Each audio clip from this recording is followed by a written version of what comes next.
اس نے خواب میں دیکھا کہ سنہرے بالوں والی لڑکی دو دریاؤں کے سنگم پہ کھڑی ہے۔ بارش اسی طرح برس رہی ہے۔ سرخ پروں والا پرندہ سامنے کھڑے شخص کے سر کے اوپر چکر کاٹ رہا ہے۔ وہ شخص جو بارش میں بھیگتا جا رہا ہے اور ٹائی نوچ کے پھینک چکا ہے، اور اب وہ ہاتھ میں کیچڑ سے لتھڑی چابی لیے اسے دیکھ رہا ہے۔ پھر وہ ہاتھ پیچھے کر لیتا ہے اور چابی اپنی جیب میں ڈال لیتا ہے۔ وہ گردن اٹھا کے دیکھتی ہے تو نیلی آنکھوں والا سرخ سنہرا پرندہ فاتح کے سر سے گزر کے بائیں طرف آ رہا ہے۔ وہ چونک کے بائیں جانب دیکھتی ہے تو وہاں ایک نوجوان کھڑا ہے۔ اس کا کوٹ اور شرٹ بھی بارش میں بھیگ گئے ہیں۔ وہ تالیہ کو دیکھ رہا ہے اور تالیہ اوپر پرندے کو۔ پرندہ فضا میں چند لمحے نوجوان کے سر کے اوپر ٹھہرتا ہے اور پھر تالیہ کی طرف آتا ہے۔ تالیہ کے سر کے اوپر وہ گردن پوری اٹھا کے آسمان کو دیکھتی ہے۔ پرندہ اس کے سر سے کئی فیٹ اوپر اپنے پر پھیلائے گزر جاتا ہے، اس کے سر کے اوپر سے، عین اوپر سے۔ میرے ساتھ رہو، تمہیں میری ضرورت ہے اور مجھے تمہاری۔ وہ آواز پہ چونکی۔ سامنے کھڑا بارش میں بھیگا فاتح اسے پکار رہا ہے۔ وہ دبک کے پیچھے ہٹتی ہے، مڑتی ہے اور دوڑنے لگتی ہے، مگر ایک پھندا سا اس کے ٹخنے میں جا پڑتا ہے، رسی کا پھندا۔ تالیہ رپٹ کے گرتی ہے، اس کے لباس اور چہرے پہ کیچڑ لگ جاتا ہے۔ ہتھیلیوں کے بل اٹھتے ہوئے وہ مڑتی ہے تو ایک دوسرا پھندا اس کی گردن میں آ پڑتا ہے۔ وہ بدوقت کھڑی ہوتی ہے۔ اپنی جگہ کھڑے فاتح کی گردن میں بھی ایسا ہی پھندا ہے۔ وہ ہراساں نظروں سے بائیں جانب دیکھتی ہے تو نوجوان گھٹنوں کے بل گرا پڑا ہے اور اس کی گردن بھی رسی سے کسی ہوئی ہے۔ تالیہ! داتن نے اس کا کندھا ہلایا تو اس نے چونک کے آنکھیں کھولیں۔ وہ روشنیوں میں نہائے لاؤنج کے صوفے پر پیر اوپر کر کے بیٹھی تھی۔ خواب فضا میں تحلیل ہو چکا تھا اور وہ حال میں واپس آ چکی تھی۔ تالیہ نے گہری سانس لے کر چہرے سے سیاہ بال ہٹائے اور جوڑے میں لپیٹے۔ میں چائے بنانے کیا گئی، تم تو غافل سو ہی گئی۔ داتن گرما گرم چائے کا کپ لیے سامنے آ بیٹھی اور قدرے فکر سے اسے دیکھا۔ حالم اتنی آسانی سے غافل نہیں ہوتا بدصورت مرغی۔ وہ آواز کو بھاری بنا کے غرائی تو داتن کی ساری فکر مندی ہوا ہوئی۔ ایک تحقیق کے مطابق کسی سیلیبریٹی کو حقیقت میں دیکھ لینے کے 24 گھنٹے بعد تک دماغ معاف رہتا ہے اور انسان بغیر دماغ کے گھومتا پھرتا ہے۔ اس لیے خیر ہے بچے، میں تمہارا درد سمجھ سکتی ہوں۔ اس نے بھاری ہاتھ سے تالیہ کے کندھے کو تھپکا تو تالیہ کے ہاتھ پر بل پڑے۔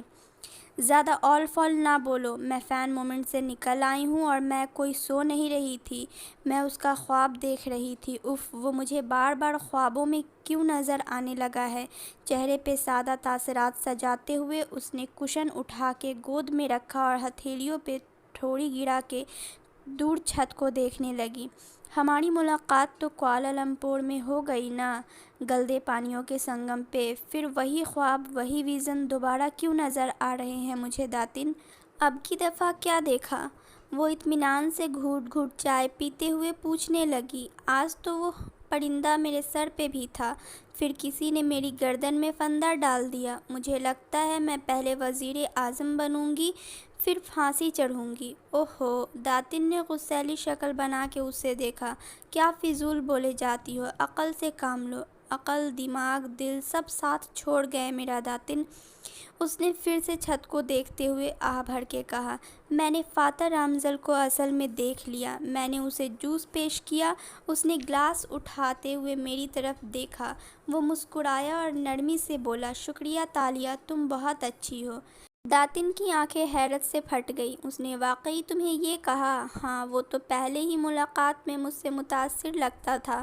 وہ ڈھٹائی سے کندھے اکڑا کے بولی۔ داتن نے شتائش سے آبرو اچکائے۔ خیر اب بتاؤ، اس کے گھر چوری کیسے کرنی ہے؟ کیا پلان ہے؟ حالم کے پاس ہمیشہ پلانز ہوتے ہیں، پلان نہیں پلانز۔ وہ زور دے کر بولی۔ پلان اے، بی اور سی۔ اگر اے فیل ہو جائے تو سی پہ آ جائیں گے، اور وہ کام نہ کرے تو ڈی سوچ لوں گی، اور وہ بیچاری بی کیوں نہیں؟ تالیہ کے پلانز ہیں، تالیہ کی مرضی۔ وہ کندھے اچکا کے بے نیازی سے بولی اور پھر سے صوفے کی پشت سے ٹیک لگا کے کھلے میں دیکھنے لگی۔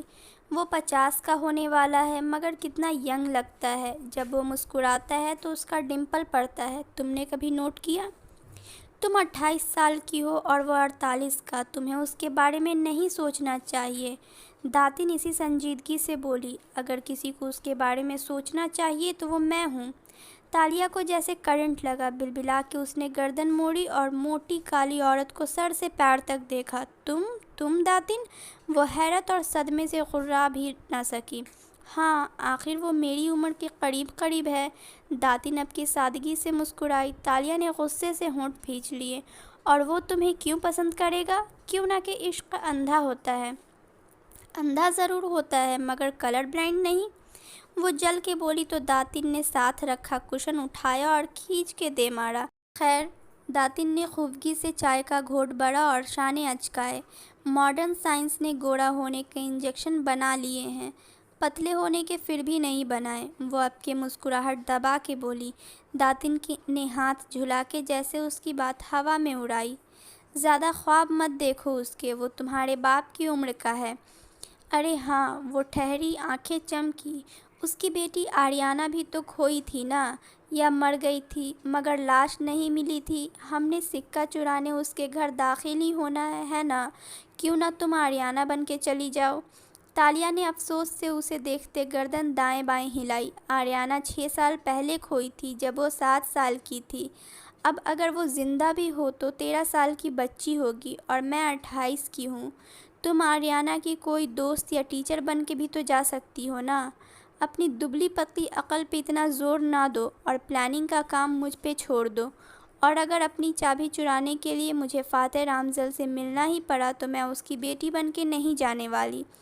پھر اس نے مسکرا کے چھت کو دیکھا اور جیسے خواب بنے۔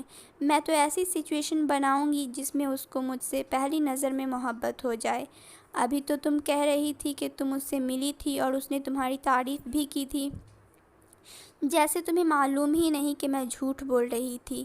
وہ اسی ڈھٹائی سے ترنت بولی، پھر صوفے سے اتری اور پیروں میں سلیپرز گھسیڑے۔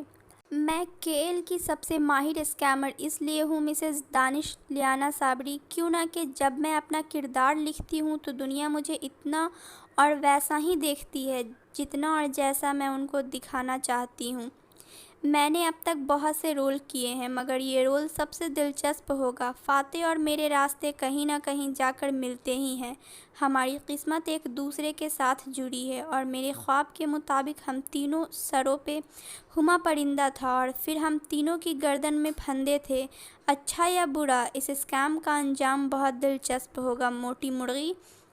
وہ عزم سے کہتی مسکرا کے آگے بڑھنے لگی تو داتن نے کپ نیچے کیا اور چونک کے اسے پکارا، تینوں؟ تیسرا کون؟ اس سوال پہ وہ بھی ٹھٹکی جیسے حیرت سے سوچا ہو۔ ارے ہاں، اس دفعہ جب وہ منظر ذرا آگے چلا تو اس میں ایک تیسرا شخص بھی تھا۔ کون؟ موٹی جوش سے آگے ہوئی۔ تالیہ نے انگلی ٹھوڑی پہ رکھ کے آنکھیں اوپر کی، ذرا سا سوچا۔ میں نے اسے کہیں دیکھ رکھا ہے۔ تالیہ کو کبھی کچھ نہیں بھولتا مگر اس نے آنکھیں بند کی۔ وہ نوجوان کون تھا؟ اوہ نو، یاد نہیں آ رہا۔ یاد کرنے میں ناکام ہوئی تو سر جھٹک کے سیڑھیوں کی طرف بڑھ گئی۔ گڈ نائٹ داتن، صبح ملتے ہیں۔ کوشش کرنا کہ میری نیند کے دوران تم میرے فریج کی ایسی ہی حفاظت کرو جیسے میرے رازوں کی کرتی ہو۔ فکر ہی نہ کرو، وہ چبھتی نگاہوں سے اسے دیکھتے ہوئے اونچا سا بولی۔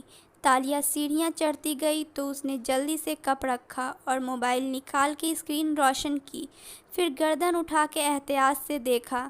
تالیہ اب باہر نہیں آنے والی تھی۔ داتن مسکرائی اور جلدی سے گوگل ٹیب میں ٹائپ کرنے لگی، پتلا ہونے کے لیے سرجری، اور فاتحانہ مسکراہٹ کے ساتھ گو بٹن دبا دیا۔ چند گھنٹے پیچھے واپس چلتے ہیں۔ تنگ و کامل کے ڈرائنگ روم سے مہمان نکل کے راہداری میں آئے کھڑے تھے جہاں کم عمر علی بن کامل نے فاتح رامزل کو شیشے کے ڈبہ میں سجا سکہ پیش کیا تھا۔ ویسے یہ اوریجنل نہیں ہے، اوریجنل میں ایک طرف نسیم الدنیا والدین لکھا ہوتا ہے، مگر آئی لائک اٹ۔ سچائی سے تبصرہ کیا تو میزبان ایک دم شرمندہ ہو گئے، مگر وہ آدمی اتنا بے پرواہ، اتنا بے نیاز تھا کہ اسے ان کے تاثرات سے فرق نہیں پڑتا تھا اور اس کی بات کو کوئی برا نہیں مانتا تھا، نہ مان سکتا تھا۔ وہ ملک قوم کو بہت محبوب تھا۔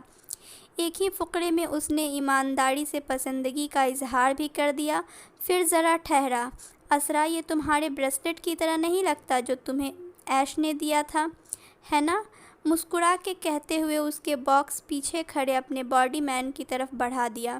وہ آگے بڑھ گیا اور باڈی مین سکہ جیب میں ڈالتا آگے بڑھنے کو تھا کہ ٹھہرا۔ یوں ہی گردن موڑی، نظر دور پیچھے کچن کی چوکھٹ پہ کھڑی ملازمہ پہ پڑی۔ یہاں واضح روشنی تھی، تیز سفید لائٹ، اندر تو زرد فینسی لائٹ تھی، اس لیے آتے جاتے ملازماؤں کی شکل پہ وہ غور نہیں کر سکا تھا، مگر یہاں وہ سفید روشنی میں نہائی کھڑی شل سی اس سکے کو دیکھ رہی تھی جسے باڈی مین جیب میں ڈال رہا تھا۔ اس نے ایک نظر اس کی آنکھوں کو دیکھا اور پھر مڑ گیا۔ باہر آیا تو گاڑیوں کے دروازے بند ہو رہے تھے۔ دعا سلامت الوداعی کلمات۔ وہ اپنے نئے کوٹ اور ٹائی کو لاشعوری طور پہ درست کرتا اس سیاہ کار تک آیا جس کی پچھلی نشست پہ فاتح رامزل اور اس کی بیوی بیٹھ چکے تھے۔ ڈرائیور نے اسٹیئرنگ سنبھالا اور باڈی مین فرنٹ سیٹ پہ مستعد سا بیٹھ گیا۔ کار چل پڑی۔ اس نے بیک ویو مرر پہ نگاہ دوڑائی۔ پیچھے بیٹھا فاتح رامزل جیب سے اینک نکال کر آنکھوں پہ ٹکا رہا تھا۔ پھر اس نے اسی جیب سے سیل فون نکالا اور اسکرین روشن کر کے دیکھنے لگا۔ باڈی مین نے ہاتھ بڑھا کے شیشہ ذرا سا ترچھا کیا تاکہ دونوں میاں بیوی دکھائی دیں۔ ڈرائیور نے ایک نظر اس پہ ڈالی مگر ٹوکا نہیں اور ڈرائیونگ کرتا رہا۔ اب شیشے میں وہ دونوں نظر آ رہے تھے۔ اسرا گردن موڑے کھڑکی کے باہر بھاگتے درختوں کو دیکھ رہی تھی۔ دونوں ہاتھ گھٹنے پر اوپر نیچے رکھے ہوئے تھے اور ایک کلائی میں طلائی بریسلیٹ دکھائی دے رہا تھا۔ تمہیں ان کے اینٹک تحفے کے بارے میں ایسے نہیں کہنا چاہیے تھا فاتح، علی کو برا لگا ہوگا۔ علی کون؟ وہ اسکرین انگلی سے نیچے کرتے مصروف سا بولا تھا۔ اسرا نے چہرہ موڑ کے مستمی نگاہوں سے اسے دیکھا۔ شیلا کا بیٹا؟ اچھا، اس کا نام علی ہے۔ اس نے سر کو خم دیا اور سیل فون پہ ای میلز نیچے کرتا گیا۔ باڈی مین بار بار آئینے پہ نظر ڈالتا، پھر ونڈ اسکرین کے پار دیکھنے لگتا۔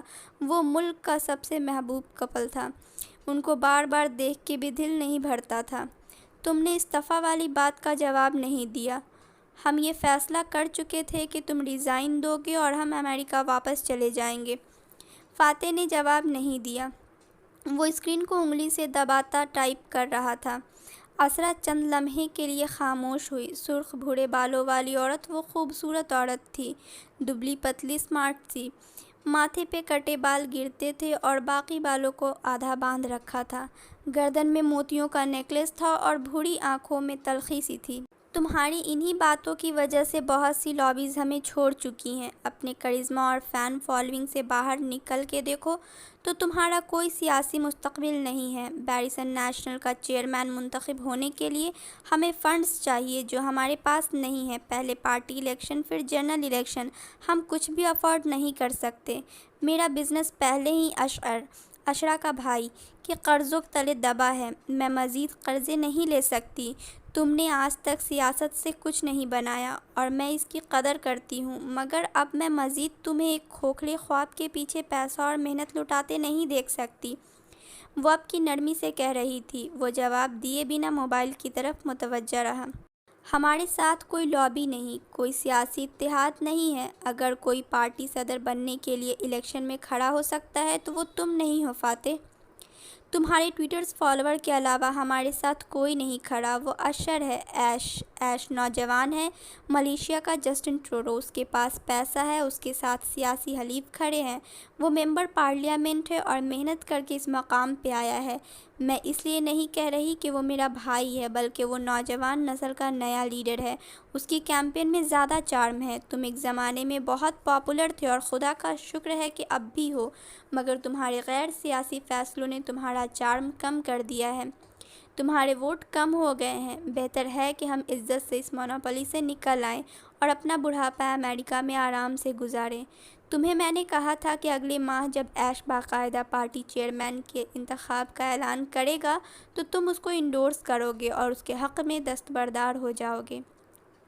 تمہارا ووٹ بینک ایش کے حق میں چلا جائے گا اور یوں ایک بہترین ہیپی اینڈنگ ہوگی۔ ایش ملیشیا کا اگلا وزیر اعظم ہے۔ تم اس نوستہ دیوار کو جتنی جلدی ہو سکے پڑھ لو فاتح، اور اس طرح خاموش نہ رہو جیسے یہ میں اپنی گیلری کے لیے کر رہی ہوں۔ میں یہ ہم دونوں اور ہمارے بچوں کے لیے کر رہی ہوں۔ فاتح نے سیل فون اسکرین بجھائی اور اینک اتار کے فولڈ کی، پھر دونوں چیزوں کو کوٹ کی اندرونی جیب میں ڈالا، چہرے پہ مسکراہٹ سجائے، کھڑکی سے باہر آنکھیں جمائے کہنے لگا، ملیشیا کے دوسرے بچوں کی طرح مجھے بھی بچپن میں سب سے زیادہ ملے ادب کی جو کہانیاں پسند تھیں وہ ننھے غزال تھے۔ ننھا چالاک ہرن، ماؤس ڈیئر، وہ ایک دم کٹے چوہے کی شکل والا ہرن ہوتا ہے جو قریباً کتے جتنا ہوتا ہے۔ وہ چھوٹا سا تھا مگر جانوروں میں اس جیسا کون آرٹسٹ دوسرا کوئی نہ ہوگا۔ بہت عیار تھا وہ ننھا کنچیل ہرن۔ کنچیل اسٹوریز کی ابتدائی داستانوں میں وہ ایک دھوکے باز اور چور اور چرب زبان ہرن تھا۔ بعد میں وہ اچھا ہوتا گیا تھا، مگر مجھے وہ کہانی بہت پسند ہے جب اس کو دریا پار کرنا تھا اور سامنے ایک مگرمچھ بیٹھا تھا تو ننھے ہرن نے مگرمچھ سے کہا کہ بادشاہ نے مگرمچھوں کی دعوت کی ہے اور اس کو یہ ذمہ داری سونپی ہے کہ مگرمچھوں کی تعداد گن کے بتائے تاکہ اسی حساب سے کھانا پکوایا جائے، اور اس لیے سب مگرمچھ لائن میں کھڑے ہو جائیں۔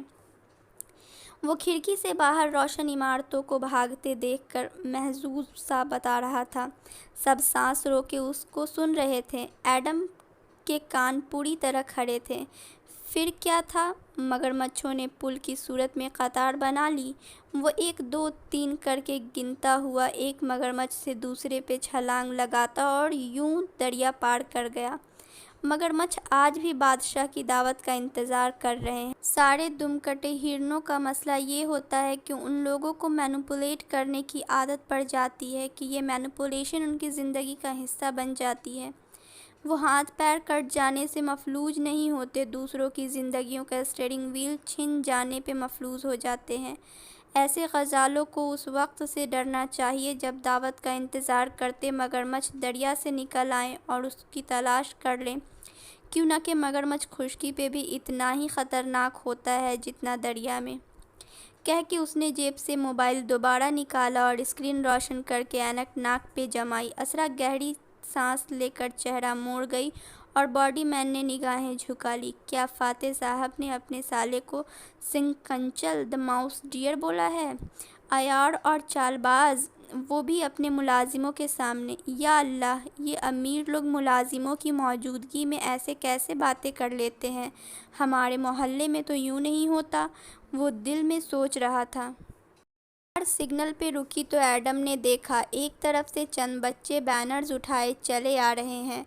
شاید کوئی واک وغیرہ تھی جس کا اختتام ہو چکا تھا۔ وہ معمول کے انداز میں قریب سے گزر رہے تھے مگر جیسے ہی ایک شیشے کے پار بیٹھے شخص کو جھکے چہرے کو دیکھا جس کو موبائل کی روشنی نے منور کر رکھا تھا، اس کی آنکھیں حیرت سے چمکیں۔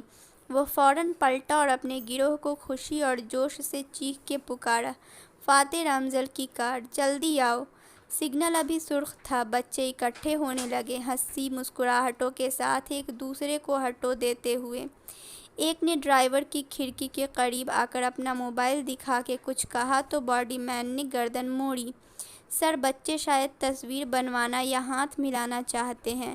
Don't be over efficient Adam, یہ بچے ہیں، ووٹرز نہیں، اسرا تلخی سے بولی۔ باڈی مین نے خفت سے سر ہلایا اور بچوں کو دور ہٹنے کا اشارہ کیا۔ ننھے چہروں کی جوت بجھ گئی اور وہ پیچھے ہٹے۔ سگنل ہرا ہو گیا اور کار آگے چل پڑی۔ اسی پل فاتح نے موبائل سے نظریں اٹھائی اور فرنٹ سیٹ پہ بیٹھے باڈی مین کو دیکھا۔ اور تم کون ہو؟ وہ بچوں کو نظر انداز کر گیا تھا۔ اس نے جلدی سے گردن موڑی اور تابعداری سے کہنے لگا، سر میں ایڈم بن محمد ہوں، آپ کا باڈی مین۔ اور عبداللہ 11 دن کی چھٹی پہ گیا ہے تو اس نے اپنے محلے کے لڑکے کو کام کے لیے بھیج دیا۔ مجھے اس کی شکل پہ ترس آ گیا، اس لیے اسے رکھ لیا۔ ایڈم نام ہے اس کا، اسرا بیزاری سے بتانے لگی۔ آتے وقت یہ دوسری کار میں تھا، میں نے کہا اب آیا ہی ہے تو کام پورا کرے۔ ملیشیا میں آدم نام کو ایڈم رکھا اور بلایا جاتا ہے اور یہ مسلمانوں میں عام ہے۔ کھل گیا اور ڈرائیور نے کار آگے بڑھا دی۔ فاتح نے پھر سے موبائل دیکھتے ہوئے بھاری رعبدار آواز میں پوچھا، کیا کرتے ہو ایڈم؟ ایڈم کا چہرہ اتنی توجہ پہ تمتمانے لگا، سر میں فوج میں تھا مگر صحت کے واجبی سے مسئلے پہ وہاں سے فارغ ہو گیا۔ پھر 2-3 جگہ اپلائی کیا مگر نوکری نہیں ملی۔ والد صاحب ایک دکان پہ سیلز مین ہیں، ان کے ساتھ بھی کام کیا۔ ایک سیکورٹی فرم سے پرائیویٹ باڈی گارڈ کی تربیت بھی لی۔ اب عبداللہ کی جگہ 11 دن کے لیے آیا ہوں۔ اور تم کیا باڈی گارڈ والا لباس پہن کر آ گئے ہو؟ اسرا نے پیچھے سے برہمی سے ٹوکا۔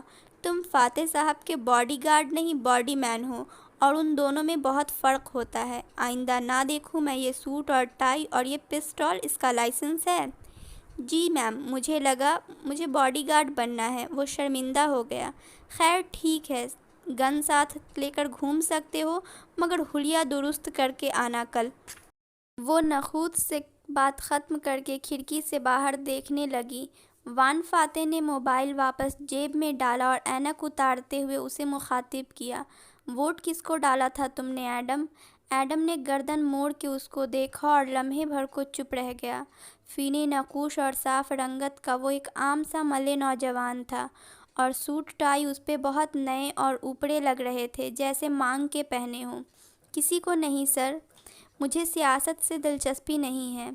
فاتح نے بے اختیار دونوں آبرو اٹھائے اور تعجب سے اسے دیکھا۔ تمہیں معلوم ہے ایڈم، کسی ملک کے لیے سب سے خطرناک آدمی کون ہوتا ہے؟ کرپٹ حکمران، اس نے گڑبڑا کے کہا۔ ہاں مگر اس سے بھی زیادہ سیاسی جاہل خطرناک ہوتا ہے، وہ اس پہ نظریں جمائے بھاری آواز میں افسوس سے کہہ رہا تھا۔ وہ سیاسی جاہل جو سینہ تان کے کہتا ہے کہ اسے سیاست سے دلچسپی نہیں بلکہ اسے تو سیاست سے نفرت ہے۔ ایسا آدمی نہ کچھ دیکھتا ہے، نہ سنتا ہے، نہ کرتا ہے۔ اس کو یہ معلوم نہیں ہوتا کہ سیاست پالیسیز بنانے کا نام ہے اور آٹے، دال، چاول، دواؤں اور موبائل کریڈٹ کی قیمت سے لے کر ہر چیز کا تعین سیاست دان کرتے ہیں۔ اور اگر سیاسی جاہل اپنی رائے نہیں رکھے گا، سیاست میں ووٹ اور سپورٹ کے ذریعے حصہ نہیں لے گا تو وہ کرپٹ حکمرانوں کو مضبوط کرے گا اور سڑکوں پہ بے حال پھرتے لوگوں، چور، ڈاکوؤں، غریبوں، سب کا ذمہ دار وہ ہوگا۔ مجھے زیادہ خوشی ہوتی ایڈم اگر تم یہ کہتے کہ تم نے میرے مخالف کو ووٹ ڈالا تھا، کیوں نہ کہ تب مجھے لگتا کہ میں ایک سیاسی خواندہ سے بات کر رہا ہوں جس کی کوئی سوچ ہے، بھلے مجھ سے مختلف ہو مگر کوئی نظریہ، کوئی رائے، کچھ تو ہے اس کے پاس۔ یہ انسان کی آزاد رائے ہوتی ہے جو ہمیں ایک دوسرے سے مختلف کرتی ہے، ورنہ ہم میں اور بھیڑ بکریوں میں کیا فرق ہے؟ آخر میں کندھے اچکا کے وہ کھڑکی سے باہر دیکھنے لگ گیا۔ ایڈم پہ تو گھروں پانی پڑ گیا۔ اس نے چہرہ بالکل جھکا دیا۔ دونوں میاں بیوی کو گھر اتار کے وہ کار سے نکلا اور چھٹی لے کر باہر آ گیا۔ آدھے گھنٹے کی بس کی خواری کے بعد وہ اپنے گھر کے باہر کھڑا تھا۔ ایک منزلہ چھوٹا سا گھر جس کی چھت مکڑوتی تھی اور دیواریں لکڑی کی تھیں، کھڑکیاں اس پہر بھی روشن تھیں۔ ضرور اس کی ماں جاگ رہی تھی۔ وہ احتیاط سے دروازہ کھول کے اندر آیا اور کوٹ اتار کے اسٹینڈ پہ ٹانگا۔ پھر پلٹا تو دیکھا کچن کے دروازے پہ ویسی ہی چینی نقوش والی عورت کھڑی تھی۔ ایڈم تم آ گئے، کھانا لاؤں؟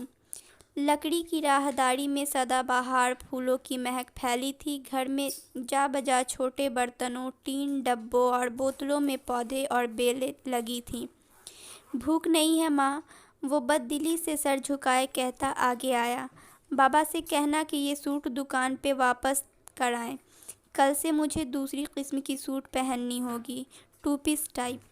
مگر گارڈز تو ایسی ہی سوٹڈ بوٹڈ رہتے ہیں نا؟ ادھیڑ عمر عورت حیران سی ہوئی مگر وہ چہرہ لٹکائے کچن میں داخل ہوا اور کرسی کھینچ کے سامنے خاموشی سے بیٹھ گیا۔ عبداللہ نے کہا تھا مجھے باڈی مین بننا ہے، میں سمجھا وہ باڈی گارڈ ہی ہوتا ہے۔ باڈی مین کیا ہوتا ہے؟ ماں نے اچنبھے سے کہتے سامنے والی کرسی کھینچی۔ چھوٹا سا کچن نفاست سے صاف کیا گیا تھا اور کھڑکی پہ جالی دار پردے لہرا رہے تھے۔ وہاں بھی چھوٹے چھوٹے سے سرسبز پتوں والے گملے رکھے تھے۔ ایڈم نے بجھا ہوا چہرہ اٹھایا اور ماں کا چہرہ دیکھا۔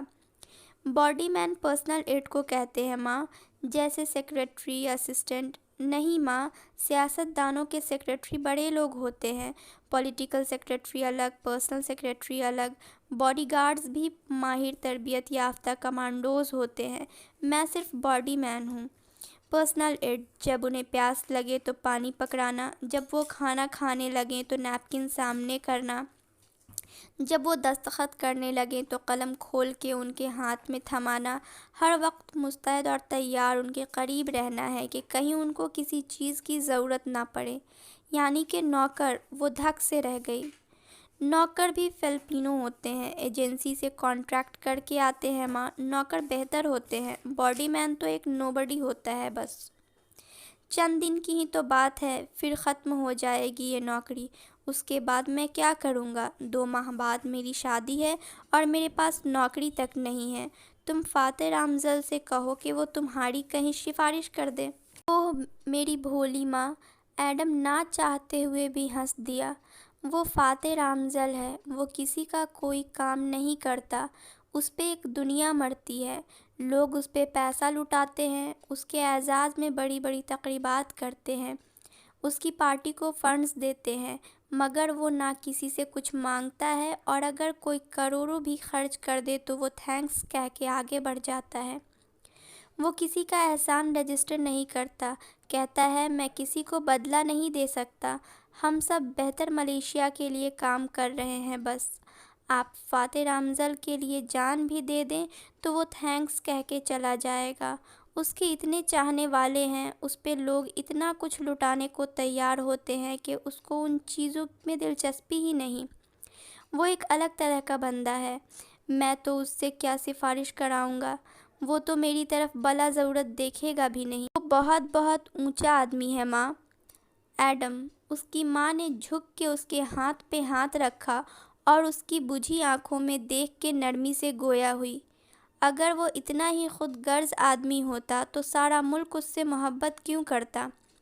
ایڈم نے پلکیں اٹھائیں، اس میں ناسمجھی کسی کیفیت تھی۔ لوگ فاتح سے محبت اس لیے کرتے ہیں کیوں نہ کہ وہ ان کو بے نیاز لگتا ہے۔ وہ امریکہ میں ایک ایماندار اور محنتی پروزیکیوٹر رہا ہے، پھر اپنا کیریئر چھوڑ کے وہ قوم کے لیے واپس آیا اور اس نے الیکشن لڑا، اپنے حلقے میں اس نے اسکولز بنائے، کالجز بنائے، اس نے لوگوں کے لیے کام کیا اور وہ دن بدن مشہور ہوتا گیا۔ ایسے میں اس کے گرد سارے مفاد پرستوں کا ٹولہ جمع ہو گیا، جن کو امید ہے کہ اگر وہ اس پہ پیسہ خرچ کریں گے تو رامزل حکومت میں آ کر ان کو اونچے عہدوں سے نوازے گا۔ مگر تم یہ دیکھو کہ وہ ان غریب بچوں کے لیے جو اس کو کچھ نہیں دے سکتے، اسکولز تو بناتا جاتا ہے، مگر امیر دوستوں کو تھینکس کہہ کے آگے بڑھتا جاتا ہے۔ کیوں نہ کہ ہر وہ شخص جو فاتح رامزل کے قریب ہے، اس سے چپکا ہوا ہے، وہ اپنے ذاتی مفاد کے لیے وہاں موجود ہے، جیسے شہد کے اوپر مکھیاں چمٹ جاتی ہیں۔ سب کو اپنا حصہ چاہیے، اسی لیے وہ ایسے لوگوں سے سرد رویہ رکھتا ہے، تاکہ ہر ایک کو یہ واضح ہو جائے کہ وہ کسی کے لیے کچھ نہیں کرے گا۔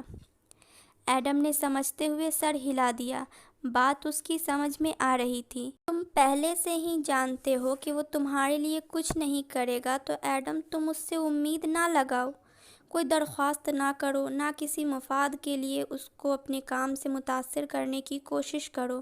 غریب کو بھی مفاد چاہیے، امیر کو بھی مفاد چاہیے، تم ان دونوں کی طرح نہ بنو۔ پھر میں کیا بنوں؟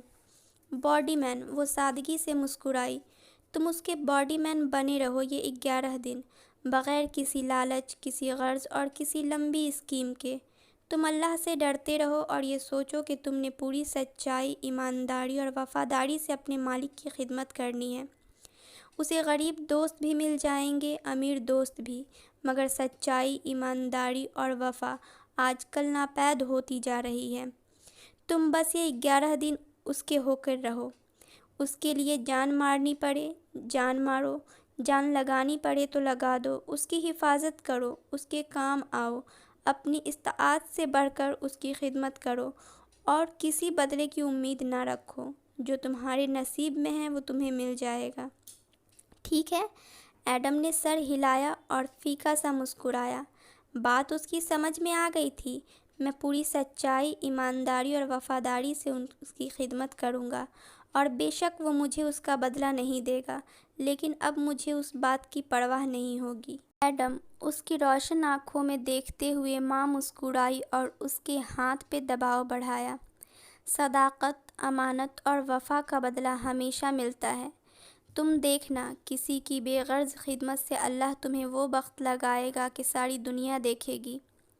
ایڈم ہلکا سا ہنس پڑا۔ میری بھولی ماں، 11 دن کی ہی تو بات ہے۔ ان 11 دنوں کی خدمت اسے یاد بھی نہیں رہنی۔ اور پھر گھڑی دیکھتا اٹھ کھڑا ہوا۔